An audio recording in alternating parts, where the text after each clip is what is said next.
همه کسایی که معمولا تو بازار کریپتو فعالیت میکنن این شخص رو میشناسن. اسم این شخص باربود معصومی که اسم مستعارش بیت بوده. کار ندارم که توی یک تایمی که شیبا پامپ کرد و خیلی‌ها تونستن ازش پولدار بشن و سرمایه به دست بیارن، بر حسب اتفاق به یک پولی برسن، این شخص مدعی بود که شیبا رو من معرفی کردم و هر کسی پولی به جیب زده مدیون من هستش. از اونجا به بعدم میلیون ها نفر این شخص رو دنبال میکردن تا یک پروژه رو دوباره معرفی کنه و بتونه اونها رو یک شبه پولدار کنه، تا اینکه رسیدیم به پروژه ووجک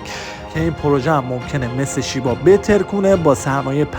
$10 سرمایه گذاری کنید که اگر از دست رفت دلتون نسوزه، اما ضریب میلیونی با $5 $100 یه عدد قابل توجهی بیت بود رو به زندگی قبل ووجک و زندگی بعد ووجک تبدیل کرد و تونست یک پول خیلی عجیب و غریبی رو به جیب بزنه. من باش که با ما یه قدم نه 10 قدم همه جلوتری و اینکه با هم قرار جوری بتره کنیم که صداش ایرانو بگیره.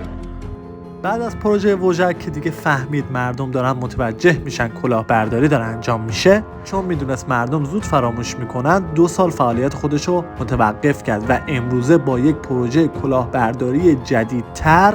فعالیت خودش رو مجدداً آغاز کرد با پلتفرمی به اسم پروبیت. و جالبش اینه که این پلتفرم کاملا دیگه خود کلاهبرداریه، به خاطر اینکه مؤسسین این پلتفرم با استفاده از شهرت بیت بود و تبدیل شدن خودشون به مهره سوخته توی زمینه کلاهبرداری و سایت های شرط بندی، که چندین جلسه در کشور اسپانیا تصمیم گرفتن که این پلتفرم شرط بندی و کلاهبرداری رو راه اندازی کنن و بازار هدفشون هم مردم ساده و بی بضاعتیه که دوست دارن بر حسب اتفاق سرمایه به دست بیارن تا بتونن تو این شرایط سخت کنونی جامعه یک زندگی رو تشکیل بدن و بتونن